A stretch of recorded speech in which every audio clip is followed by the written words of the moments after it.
We're moving back to my parents' house next month. When my husband Ben made this announcement to his sister-in-law Holly, she seemed ecstatic. Her reaction took both Ben and me by surprise. On the day of the move, I received a barrage of phone calls once I finished unpacking. Your new address is? Holly had made a mistake without hearing out the story and was subsequently plunged into despair. My name is Jane, 35 years old, just a regular office worker. I live with my husband Ben and our child who is in the 4th grade. We both work to support our life and have a great relationship as a family. Our life was smooth sailing. One day, Holly came to visit. At first, she had politely said that she just came over to hang out, so we warmly welcomed her. However, she started coming over every few days without a call, and her attitude gradually became more arrogant. Holly knew I finished my work on time. She'd time her visits accordingly, making herself comfortable and helping herself to food and drink. At her worst, she even ate the kids' snacks. I tried advising Holly about her actions, but she wouldn't listen. Instead, she'd become outraged and impossible to handle. Recently, she had been coming over every day. Ben and I were constantly worrying about how we could stop her from visiting. Hey, you didn't buy anything today, even though you knew I was coming? I could almost hear myself sigh in response to her. I almost let out a sigh at her acting so. I didn't buy anything. If you want something to eat, please buy it yourself. As soon as I spoke these words, Holly began to yell at a deafening pitch. Don't mess with me, I'm a guest. You should treat me. Besides, this is your house, isn't it? It's common sense for you to pay for everything. She would shout these words at the top of her lungs, thinking that becoming aggressive will get her way. She was an incredibly selfish and troublesome person. Holly, we didn't receive any call about you coming. Isn't it common sense to call before coming if you want to be treated? At this, Holly quivered her shoulders and spilled the tea she was holding. How dare you? You're my sister-in-law. Are you entitled to behave this way? I'll spread bad rumors about you to all our relatives. Despite being the one causing the inconvenience, she could still muster such audacity. I know Holly wasn't like this before. The first time I went to my in-laws' house to say hello, she was living there with her husband, Ken. When I was nervously greeting them, they both chatted with me in a friendly manner. Thanks to them, I could relax and talk, got warmly welcomed by my in-laws, and successfully married Ben. But when I met her after a long time, she was a different person. Even when I asked her if something happened at her in-laws, Holly refused to answer. At first, I thought I could support her, but as she started visiting us daily and behaving without restraint, I became fed up. Gradually, I started behaving coldly towards her, which made her actions even more extreme. I want a drink. Go buy it. Now. Holly commanded me, who was cooking, to go outside as if she was chasing me out. My bag, which was in the living room, was thrown outside. Although I was agitated and wanted to decline while picking up my bag, Holly blocked the door and wouldn't let me in until I brought what she asked for. Please stop it. My husband is going to be home soon. Our kid will be coming back from his friend's house soon. I don't care. If you stop complaining and go right now, you should be back in time.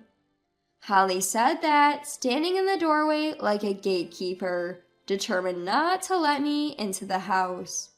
I gave up arguing, as it would just waste time, and reluctantly went to the nearby supermarket to buy alcohol as Holly demanded.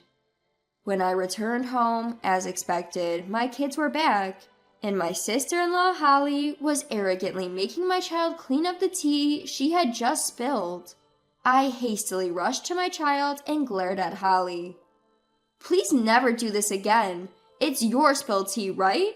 Clean up after yourself." When I assertively said this, Holly started drinking the wine she had grabbed from me and said, "It's your fault for being so slow." I instructed my child to take their stuff to their room and hurriedly finished the rest of the cleaning. As I was cooking, I was getting more and more annoyed, wondering if there was a way to stop Holly's outrageous behavior. I decided to consult with my husband, Ben, about Holly. He was as angry as I was about what Holly had done to our child. He said he would call his brother right away, but a few minutes later, Ben came back frowning. When I asked him what had happened, he looked at his cell phone with a puzzled expression. "I want to contact my brother, but for some reason, the call isn't going through." Upon hearing this, I tilted my head in confusion. We wondered what might be happening on their end and discussed visiting my in-laws, but neither of us could find a convenient date due to work. Although we were anxious, we decided to visit my in-laws on a date that suited us next month and ended the discussion. The next day, I told Holly that we were going to my in-laws' house, but she didn't give us any details, and for some reason, she vehemently objected to us going to my in-laws' house. "Don't come! I absolutely won't forgive you if you just come!" As Holly yelled, we became even more confused. Why didn't she want us to go to my in-laws' house? As I was thinking about all this, I had more bad news the next day. My mom called me to tell me that my dad had been injured. "Your father fell down the stairs. It's not serious, but he was told that he needs caregiving." My mother sighed, looking distraught. I was worried and offered to go home right away, but my mother insisted, "Don't worry about it. You have children, right? Put them first before us." With that, she hung up. My parents are both over 65 years old. Even though they're retired, they work in senior jobs to make a living. If my father is injured and needs caregiving, my mother will have to support him while working. Of course they won't be able to live as they used to. I wondered if there was anything I could do for them. I ended the day's work with a heavy heart and went home. That evening, Holly came to our house as usual after the children came back from school. "I'm hungry. Isn't dinner ready yet?" She was planning to have dinner at our place, as it was a normal thing to do. I looked at Holly with a bitter expression. I wanted to discuss my parents with Ben that night, but it would be difficult to do so with Holly there. "Could you please pass on dinner tonight?" Instead, I bought a cake. When I offered the cake to Holly, she frowned and glared at me. "What do you mean? You expect me to fill up on cake? That's ridiculous." "We have our circumstances too. I'm sorry, but could you eat this and go home?" I said so, but Holly reluctantly looked at the cake. I tried saying, "If you don't want it, you don't have to eat it," but she ignored my words and ate two instead and went back home. After that, I consulted with Ben, who had returned home. He suggested that we should at least send money to my parents for their living expenses. But we can't afford to support my parents' lifestyle every month. Ben said he would do more overtime, but I didn't want him to do that either. At that moment, we came up with a great idea. A good way to solve the problem with my brother's wife and my parents' situation. Ben agreed with me, and we immediately started preparing. I called my parents while my husband, Ben, started packing our belongings. Then he made a call to Holly on her cell. "We're moving back to my parents' place next month. We won't be here when you visit." Holly seemed delighted at Ben's declaration. Well, I should start preparing too, she remarked, seemingly not paying much attention to the conversation, and hung up the phone. We were left wondering what she needed to prepare for. Well, never mind. We concluded so and ended the conversation. On the day of moving, we arrived at my parents' home and started unpacking. Suddenly, we noticed a barrage of calls from Holly. I hurriedly answered the phone to find Holly sounding hysterical. After waiting for her to calm down, I asked what had happened, to which she replied in shock. "Your new place is..." I was confused and replied, "Huh?"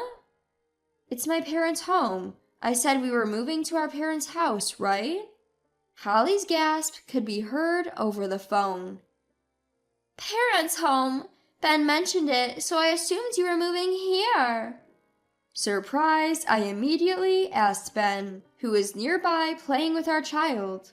Ben, seemingly oblivious, replied, "I clearly said our parents' home."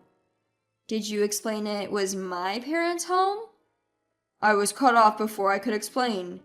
Anyway, it's not really a big deal, right? You also said, well, never mind." That's when I first realized there had been a huge misunderstanding. "I'm sorry, Holly, we didn't move to your parents' home. We've already finished moving. Ben tried to explain, but you hung up." As I explained, Holly started protesting angrily. "I didn't know. Explain properly. I assumed you were coming here. My plans are all messed up. What are you going to do about this?" And so Holly started to berate me. When I asked her about her plans, Holly revealed something astonishing. "I assumed you'd handle all the tedious house chores when you moved in with us." I was left speechless at her words. Ignoring Holly's derisive attitude, I explained why we chose to move. "We were having a hard time with your frequent visits, Holly. Around the same time, my mom told me that my dad got injured and needed care.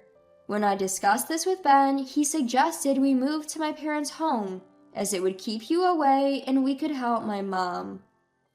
Upon hearing this, Holly could only say, "Huh," in a threatening tone. My parents' home is conveniently located near our child's school, and it was also close to our workplaces, so the move went smoothly. It was like killing two birds with one stone. Although we had intended to explain this to Holly, she had hastily ended the call, so we didn't feel it was our fault. "Move here right now," Holly demanded, raising her voice, but I flatly refused. While I didn't hate the idea of living with Holly's family, I couldn't stand the thought of being exploited. Besides, my parents are having a hard time right now. Even after explaining this, Holly wouldn't accept it. "So you won't listen to me?" Suddenly, we heard Ben's brother's voice. Holly gasped and moved away from the phone. "Is everything okay, Holly?" As I asked this, Holly pleaded in a frantic voice. "Please, just come here now." "What do you mean?" "Just hurry." I wonder what on earth my sister-in-law is so anxious about. Overwhelmed by Holly's words, I was at a loss for words, and then she abruptly ended the call. After ending the call, I told my husband Ben about what my sister-in-law had said, and he let out a grunt. "We need to check it out, I guess," he said, offering to drive. In the midst of just having moved and being busy with various things, I informed my parents that we were going to my in-laws. Fortunately, both of my parents were at home, so they agreed to take care of the kids. Thanks to them, Ben and I could head to my in-laws together. Upon arriving at my in-laws, I immediately walked into the living room. There, I found Holly with a gloomy face, and my mother-in-law and brother-in-law with angry expressions. As soon as they noticed us, they offered us tea and explained the situation. "Actually, Holly ran away from home after we blamed her for her extravagant spending. We tried to contact her many times, but we couldn't get through. It's been tough," said my brother-in-law, glaring at Holly. I was shocked and opened my eyes wide upon hearing this. I hadn't even thought that Holly had run away from home. Ben was similarly stunned, looking at Holly in disbelief. Holly even used my savings! I called her several times to get my money back, but I couldn't reach her at all. Then she suddenly came back home today. I was surprised when I heard that you were moving in, but it seems that was a misunderstanding. Taken aback, I instinctively shook my head. Then Holly, who had been silent so far, raised her voice in protest. First of all, it's your fault, Mom, for meddling in my affairs. I spent the money to relieve the stress from you. It's not a big deal. Holly slammed her fist on the table with her face flushed. However, neither my mother-in-law nor brother-in-law backed down. Enough with your excuses. You quit your job out of the blue and decided to be a stay-at-home wife. But you didn't do any housework or cooking, did you? You dumped all the troublesome tasks on us. How can you be stressed out? That's right. You used all the living expenses that Mom and I earned on your designer bags. This is unacceptable. Something's wrong with you. Both my mother-in-law and brother-in-law raised their voices in anger with their faces flushed. Seeing their attitude, Holly, showing no remorse, looked away, not taking the situation seriously. We had no idea that things were like this at my in-laws. At this, my brother-in-law's voice grew louder. Enough is enough. It seems like you're also causing trouble for my younger brother, aren't you? If you're so dissatisfied, let's just get divorced. Don't ever interfere with us again. When my brother-in-law said that, Holly's face suddenly turned pale and she started to panic. Wait, why does it have to come to that? I was just trying to take care of you two. Hearing Holly's excuse, Ben and I sighed. It was us who took care of you. You came over every day, ate and drank whatever you wanted from our home, even had dinner, without paying for the groceries or lifting a finger to help me. When I said that, my brother-in-law glared at Holly with a sharp look. Well, that's because it's your house. I'm a guest, so why do I need to pay money? Holly spoke so selfishly that we were speechless. My brother-in-law, determined not to back down, pulled out divorce papers from the shelf. I've been struggling with this. Holly, I can't put up with you anymore. Sign these papers right now and leave. Don't ever come near this house or my younger brothers again. At my brother-in-law's intense spirit, Holly was taken aback. Also, you have to repay Mom's savings in full, okay? Let's discuss it properly through a lawyer. Upon hearing that, Holly was visibly shocked, her face turning pale. I wonder how much money she used. From her reaction, it seemed to be a considerable amount. I don't have that kind of money. Jane, you and Ben are both working, right? You should have some spare. Holly, flustered, turned to me for help. I shook my head side to side, looking at her. We just can't afford it. We have our parents' healthcare expenses, our kids' support payments, and our own living costs. You're going to have to figure this out yourself. At my words, Holly finally accepted and gave up. After that, as per her brother-in-law's declaration, Holly was required to fully repay her mother-in-law's money. She hired a lawyer and got it recorded in official documents, so there would be no escaping it. My husband and I were told about this by her brother-in-law, and he apologized again, saying, I'm sorry for involving you in this. We felt relieved as our lingering worries had been resolved.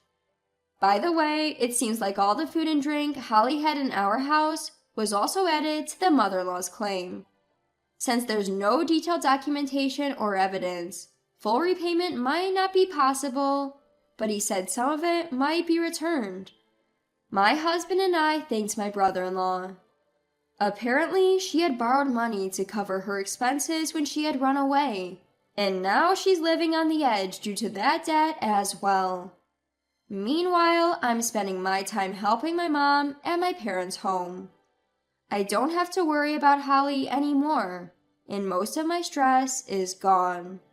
From now on, I'm determined to work hard to protect my beloved parents and family.